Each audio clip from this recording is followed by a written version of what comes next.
দর্শক, আপনারা বাকেরের বক্তব্য দেখছিলেন। তার পাশাপাশি ছাত্রদলের ভিপি পদপ্রার্থী একটি কেন্দ্রে ঢোকার দাবি জানাচ্ছিলেন। তিনি বলছিলেন যে ছাত্র শিবিরের যারা প্রার্থী তারা অন্য একটি কেন্দ্রে ঢুকতে পেরেছেন, যদিও তখন ভেতর থেকে বলা হচ্ছিল যে তাদেরকে পরে বের করে দেওয়া হয়েছে। সাংবাদিকরাও সেখানে ঢোকার চেষ্টা করছিলেন, যতদূর কথাটা শুনে এখান থেকে বোঝা গেল। এ পর্যায়ে ঢাকা বিশ্ববিদ্যালয়ের ক্লাব যেটি, সেখান থেকে আমাদের সাথে যোগ দিচ্ছেন আহমেদ সোহাগ। কি অবস্থা সেখানে যদি জানাতেন আমাদের। মঞ্জু, ঢাকা বিশ্ববিদ্যালয় ক্লাবে এখন আমার পেছনে আপনারা যে চিত্রটা দেখতে পাচ্ছেন, সেখানে ছাত্রদল সমর্থিত প্যানেলের যে জিএস প্রার্থী তানভীর বারী হামিম এখানে উপস্থিত হয়েছে। কারণ আজ সকাল 8টা থেকে শুরু করে বিকেল 4টা পর্যন্ত যে ভোট চলেছে, সেই ভোট শেষ হওয়ার পরে যখন ভোট গণনা শুরু হবে, এমন সময়ে এই কেন্দ্রের মধ্যে এসে ভিতরে প্রবেশ করেছিলেন শিবির সমর্থিত প্যানেলের ভিপি প্রার্থী সাদেক ক্যামের সেই প্রবেশাধিকার নেই এরকম দাবি করেই কিন্তু তানভীর বারী হামিম এখানে উপস্থিত হয়েছেন এবং তিনি এখানে অভিযোগ জানানোর জন্য রিটার্নিং কর্মকর্তার কাছে বা এই কেন্দ্রের যে চিফ আছেন তার কাছে অভিযোগ জানার জন্য তিনি এখানে অপেক্ষা করছেন এবং তিনি জানতে চাচ্ছেন যে আসলে তাকে সাদেক ক্যামকে এখানে প্রবেশ করতে দেয়া হলো কেন। এটা তার হামিমের ভাষ্যমতে এটা আসলে আইনত বৈধতা নেই, কারণ যখন ভোট গণনা চলছে সে সময় তিনি দাবি করছেন যে কোনো প্রার্থী ভিতরে প্রবেশ করতে পারে না। এখন আমরা দেখতে পাচ্ছি যে এই কেন্দ্রের যে প্রধান শারমিন কবির, যিনি এই কেন্দ্র চিফ হিসেবে কাজ করছেন, তিনি এসে উপস্থিত হয়েছেন। তিনি তার ভাষ্য শুনছেন, অর্থাৎ তানভীর বারী হামিমের যে বক্তব্য, সেই বক্তব্য তিনি এখানে শুনছেন। পাশাপাশি তানভীর বারী হামিম কিন্তু তার অভিযোগগুলো এখানে পেশ করছেন। আমরা একটু কাছে গিয়ে শোনার চেষ্টা করব আসলে তানভীর বারী হামিমের যে অভিযোগগুলো আছে সেই অভিযোগগুলো কি। পাশাপাশি তিনি এখানকার যে চিফ প্রধান আছেন তিনি আসলে তার প্রেক্ষিতে কি ধরনের উত্তর করছেন একটু খেয়াল করবো। আমাদের ম্যানেজার জানে না, প্রক্টর জানে না, অ্যাসিস্ট্যান্ট প্রক্টর জানে, আপনি জানেন না। আচ্ছা, আপনি এই যে জানেন না আর কি, কেউই জানেন। তাহলে আমার মনে হয় যে প্রার্থী সাদিক ক্যাম ঢুকেছিল সে হয়তোবা দেয়াল টপকে ঢুকেছিল, অথবা জিনের মতন করে সে ওইখানে আবির্ভূত হয়েছে। তাহলে আপনি তো জিনের মতন আবির্ভূত হইলেও তার একটা ছবি অলরেডি ভাইরাল হয়েছে। মেয়েরাও তো ছিলে, মা তোমরা কি করে আসলে বলো তো? হ্যাঁ, কিভাবে দরজা খোলা পেয়েছো কি করে বলো? না মানে উনি কিভাবে ঢুকলেন এটা বলো। নাকি আকাশ থেকে? না, একটু দাঁড়াও, একটু এক এক করে বলো। উনি আসলেন, তারপর গেটটা কে খুললো বলো। আমরা বাইরে দাঁড়ানো ছিলাম অনেকক্ষণ ধরে, আমাদেরকে আমরা বলতেছিলাম আমরা প্রার্থী, আমরা কেন ভোট করার জন্য দিতে চাই, তো আমাদেরকে কোনো রকম গোনাগুনি নাই। তো ভিতরে যারা ছিল আমরা দেখলাম হুট করে ওনাকে ওয়ার্ম ওয়েলকাম করে কয়েকজন ভিতরে কে আইডেন্টিফাই করতে পারবে এই মুহূর্তে? দুইজন ছিল ওনাদের পিছনে। না, ওনারা কে? আমাদের পুলিশ অফিসার নাকি দাঁড়াও, নাকি এরকম পাসধারী, নাকি সাদা ড্রেস পরা, সাদা শার্ট পরা, ম্যাম এখানে সিসিটিভি আছে না? অবশ্যই তাহলে সিসিটিভি দেখা। আমি এটাই দেখব। ওরা তো জাস্টিফাই করবে না, ওরা তো আইডেন্টিফাই করবে না। আমি জানতে চাচ্ছি যে কিভাবে ঘটনাটা ঘটলো। ম্যাম যেহেতু নিয়ম সে ভঙ্গ করছে, আপনাদের আইনের কি বলে সে নিয়ম ভঙ্গ করার পরে তার প্রতি বিরুদ্ধে ব্যবস্থাটা কি? আসলে নিয়ম ভঙ্গ করলে কি হবে? নিয়ম ভঙ্গটা করলে কি হবে? ভাই থামেন, এরপর তো দুইটা ব্যালট ওর ভিতর দিয়ে নিয়ে যাবে। আপনারা বলবেন আমি নামাজে ছিলাম, আমি বাইরে ছিলাম, আমি ছিলাম না, অনেক ধরনের কথা বলবেন। এরপর তো ম্যাম তখন তো সারা বাংলাদেশের মানুষের নির্বাচনের দিকে তাকিয়ে আছে। আমি অবশ্যই বলছি যে এটা একটা মানে গুরুত্বপূর্ণ ইস্যু যে এখানে সিসিটিভি ক্যামেরা আছে, আমরা সেটা ফুটেজ নিব। গেটটা কে খুললো? আমরা গেটটা 4টার সময় লক করে দিয়ে ভেতরে গেছি, তোমাদেরকে বলেছে না মা? তারপর কি করে এই গেটটা, ঠিকই বলেছো যে উড়া তো আসতে পারে নাই, দেয়াল টপকেও সাদিক ক্যাম আসবে না, তাহলে কিভাবে আসলো? ওয়ার্ম রিসিভ করা হয়েছে এবং দরজা খুলে দেওয়া হয়েছে, ওয়ার্ম রিসিভ করা হয়েছে। দেন আমি বলেছি যদি উনি ঢুকে তাহলে আমরাও ঢুকবো। দেন আমাকে তখন দাঁড়ান বলছে যে আপু আপনারা ঢুকলে তো আমি বাধা দিতে পারবো না। তখন আমরা ঢুকেছি এবং ঢুকার পরে সেখানে আমরা গেলাম। আমাদেরকে দেখার পর ম্যাম আপনি বলেছেন যে না আমরা কেন কিভাবে ঢুকলাম, আমি ওকে খেয়াল করি না, তোমরা বলার পর আমি দেখেছি যে দাঁড়িয়ে নামে একজন ছিলেন ম্যাম, সাদিক ক্যামেরা এরকম দুজন ঢুকেছেন একসাথে। এবং আমাদের প্রশ্ন হলো ম্যাম আমরা এতক্ষণ ওখানে দাঁড়ায় ছিলাম, আমরা কেন ওই ধরনের ওয়ার্ম ওয়েলকাম পাইলাম না? আমরা তো দুইটা হলের ক্যান্ডিডেট অনেক কষ্ট করে সারাদিন থেকেই ছিলাম ম্যাম ওইখানে, তো কেন ডেটটা সাদিক ক্যাম্পকে দেখে খুলে দেওয়া হলো? এটা আমি এটার ব্যবস্থা নিব এখনই এই মুহূর্তে। আচ্ছা, তাহলে এখনই এই মুহূর্তে আমি প্রক্টোরিয়াল টিমকে বলবো সিসিটিভি ফুটেজ সিজ করে এটা দেখা হবে কে গেটটা খুলেছে। ঠিক আছে ম্যাম, আরেকটা কথা হচ্ছে দেখেন, আমাদের কথা হচ্ছে আপনি প্রশাসনিক দায়িত্বে আছেন, এখানে রিটার্নিং অফিসার, এইখানে অন্যায় অনিয়ম নিয়ম ভঙ্গ যাই হোক দায়িত্ব আপনার। এই দায়িত্ব যারা এখানে উপস্থিত আছে তারাও দিবেন, এমনকি আমি ছাত্র দলের জিএস প্রার্থী, এখানে যারা আছে তারা কিন্তু অন্যান্য দলের, এমন না যে সব ছাত্র দল অভিযোগ করছে। সুতরাং এই যে দায় দায়িত্ব, এই দায় দায়িত্ব যে ভঙ্গ হয়েছে বা দায় দায়িত্ব আপনি পালনে ব্যর্থতার পরিচয় দিচ্ছেন, এই দায়ভার কিন্তু আপনার।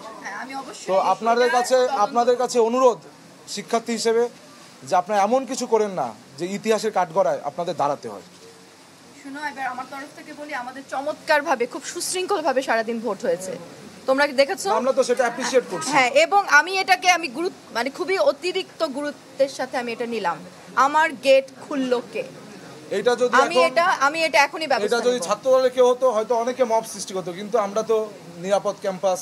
না, তোমাদেরকে ধন্যবাদ যে তোমরা সুন্দরভাবে এসে বলছো, তবে আমি এখনই দ্রুত সময়ের ভিতর যা স্টেপ না সেটা নিতে হবে। এক্স্যাক্টলি, নতুবা কিন্তু শিক্ষার্থীরা এর প্রতিরোধ করবে এবং এই যে নিয়ম ভঙ্গ হয়েছে এর জন্য কিন্তু এই নির্বাচন ব্যাহত হবে।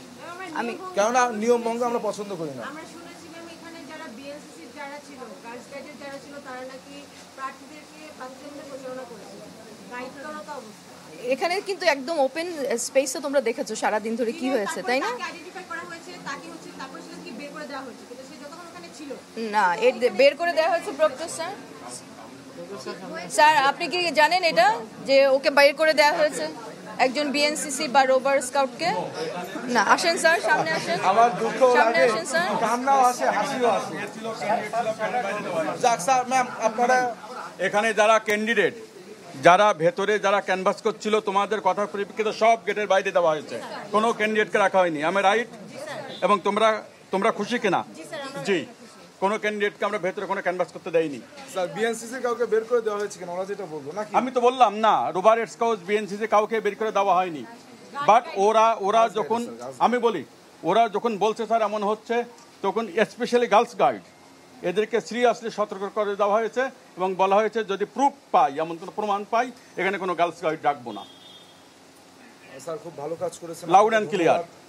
কিন্তু এই বিষয়টা ম্যাম লাউড অ্যান্ড ক্লিয়ার হতে হবে, খুব দ্রুত সময়ের ভিতর না।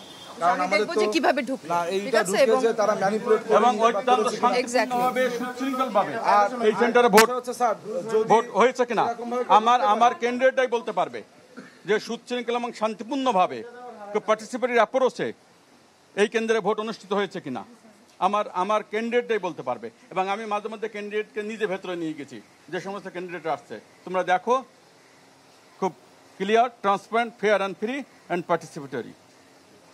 বাট এটা যেন ম্যানিপুলেটেড ইন দ্য কোনোভাবেই হবে না, এই বিষয়ে খেলা কোনোভাবেই হবে না। আপনার কাছে অনুরোধ করে গেলাম, কোনোভাবেই হবে না। পদক্ষেপ নেন, কারা খুলেছে এটা প্রকাশ করেন এবং এখানে Clear, সাংবাদিকরা loud, রয়েছে, কোনোভাবেই জানাতে হবে না। কারণ সারা বাংলাদেশের মানুষ তাকিয়ে আছে, ঢাকা বিশ্ববিদ্যালয়ের শিক্ষার্থীরা আজকে অত্যন্ত প্রচুর পরিমাণে ঢুকছে। নিরপেক্ষভাবে, স্যার নিরপেক্ষ নিট অ্যান্ড আপনাদেরকে ক্লিন ভাবে, পক্ষপাতদুষ্ট বলছি না। ট্রান্সপারেন্ট ভাবে, তুমি সেটা জানো স্যার, যে আমরা এই কাজটি সম্পন্ন আমাদের করছি। জানাতে হবে স্যার, আমরা অপেক্ষা করছি। স্যার, আমাদেরকে জানানোর জন্য অনেক ধন্যবাদ। ঠিক আছে, আমরা অবশ্যই দর্শক, আপনারা যেমনটা দেখছিলেন, ঢাকা বিশ্ববিদ্যালয় ক্লাবের শিক্ষক, যে এখানে যে ঢাকা বিশ্ববিদ্যালয়ের শিক্ষক ক্লাব যে আছে, সেই শিক্ষক ক্লাবে কিছুক্ষণ এই যে মাত্রই ছাত্রদল সমর্থিত প্যানেলের জিএস প্রার্থী তানভীর বারী হামিম এসে অভিযোগ করে গেলেন যে ছাত্র শিবির সমর্থিত প্যানেলের ভিপি প্রার্থী সাদেক ক্যাম এখানে যে উপস্থিত হয়েছেন সেটার ব্যাপারে তিনি আসলে কারণ জানতে চেয়েছেন এবং এর পেছনে কারা আছেন এটা তড়িৎ খুঁজে বের করে দ্রুত সমাধান নেওয়ার জন্য তিনি প্রত্যাশা করেন। তিনি এখানে জানিয়েছেন আসলে তানভীর বারী হামিম এখানে যে দাবিগুলো করেছেন যে এভাবে কোনো নির্বাচনকে ম্যানিপুলেট করতে চাওয়াটা এবং করতে দেওয়াটা এটা প্রশাসনের ব্যর্থতা, যেহেতু বাংলাদেশের মানুষ এই নির্বাচনের মধ্য দিয়ে একটি গণতান্ত্রিক যাত্রায় অংশগ্রহণ করবে, সুতরাং বাংলাদেশের মানুষ যেহেতু এই নির্বাচনের দিকে তাকিয়ে আছে, তাই ঢাকা বিশ্ববিদ্যালয়ের পরিবারের অংশ হিসেবে এই নির্বাচনের এই কেন্দ্রীয় যারা আছেন তাদের দায়িত্ব হচ্ছে অবশ্যই তারা যেন নির্বাচনটাকে ট্রান্সপারেন্ট করে। এবং তিনি বলছেন সাদেক ক্যাম্প যে এখানে প্রবেশ করেছেন তার কোনো প্রভাব যেন যখন চূড়ান্ত ফলাফল প্রকাশ করা হবে তখন যেন না থাকে, এমনটা তিনি কিন্তু এখানে জানিয়েছেন। এর আগে বিকেল 4টা বাজে যখন ভোট গ্রহণ শেষ হয়, তখন ভোট গণনার এবং ভোট গ্রহণ শেষ হয়েছে এবং ভোট গণনা হবে, এর মধ্যবর্তী সময়ে কিন্তু এই কেন্দ্রে সাদেক ক্যাম্প সহ ছাত্র শিবির সমর্থিত প্যানেলের কয়েকজন সদস্য কেন্দ্রের ভিতরে প্রবেশ করেন এবং যেখানে ভোট গণনা করা হয় সেখানে তিনি গিয়েছিলেন। অর্থাৎ বলা যায় যে তার এই প্রবেশ যে আছে সেই প্রবেশের কারণে কিন্তু একটি উত্তপ্ত পরিস্থিতি কিছুক্ষণ আগে এখানে সৃষ্টি হয়েছিল। তানভীর বারী হামিম এসেছেন, তিনি অভিযোগ জানিয়ে গেছেন এবং বিশ্ববিদ্যালয় প্রশাসন এবং নির্বাচন কমিশনের রিটার্নিং কর্মকর্তা যারা আছেন তারা কিন্তু সেই অভিযোগ গ্রহণ করেছেন। এই ছিল সর্বশেষ ঢাকা বিশ্ববিদ্যালয় ক্লাব থেকে মঞ্জুর।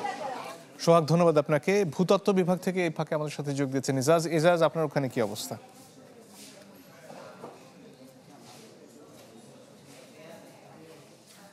এখানে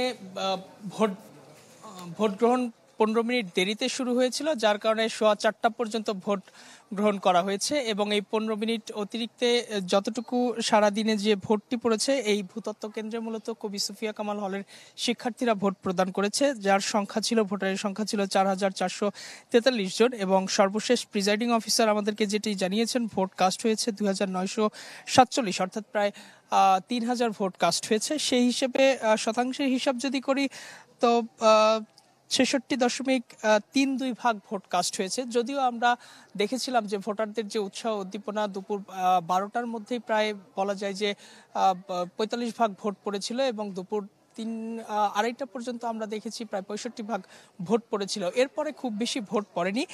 তারপরেও আমাদেরকে যতটুকু আমাদের নিজস্ব যে অবজারভেশন, ঘন্টায় ঘন্টায় যতগুলো আমরা তথ্য নিয়েছি, তাতে কোনো 3টি কক্ষে ভোট পড়েছে, তার মধ্যে যতগুলো বুথ ছিল কোথাও 72% পর্যন্ত ভোটও কিন্তু পড়েছে, সেই চিত্র আমরা দেখেছি। এবং এখানে যে পরিমাণ ভোট কাস্ট হয়েছে তাতে এই শিক্ষার্থীরা, বিশেষ করে তারা আমার পাশেই রয়েছেন, অধীর আগ্রহে অপেক্ষা করছেন। তারা কিছুক্ষণ পরে হয়তো এখানে ফলাফল ঘোষণা করা হবে, কারা হচ্ছেন ডাকসুর সেই কাঙ্ক্ষিত ভিপি, জিএস বা অন্যান্য পদে যারা নির্বাচন করবেন। এই মুহূর্তে আমরা দেখতে পাচ্ছি যে আব্দুল বাকেরও এসেছেন, তিনিও এখানে যে এলইডি যে স্ক্রিন স্থাপন করা হয়েছে, সেখানে এলইডি স্ক্রিনে দেখানো হচ্ছে কিভাবে ভোট গণনা হবে। তবে একটি বিষয় বলে রাখি আপনাকে যে এই ভোট গণনার সময় কিন্তু কোনো সাংবাদিককে ভিতরে প্রবেশ করতে দেওয়া হয়নি এবং গণমাধ্যম কর্মী, বিশেষ করে টেলিভিশন সাংবাদিক এবং অনলাইন থেকে শুরু করে পত্রিকার সাংবাদিক যারা রয়েছেন, তাদেরকে ভিতরে কোনোভাবে প্রবেশের অনুমতি দেওয়া হয়নি এবং ঢাকা বিশ্ববিদ্যালয় সাংবাদিক সমিতির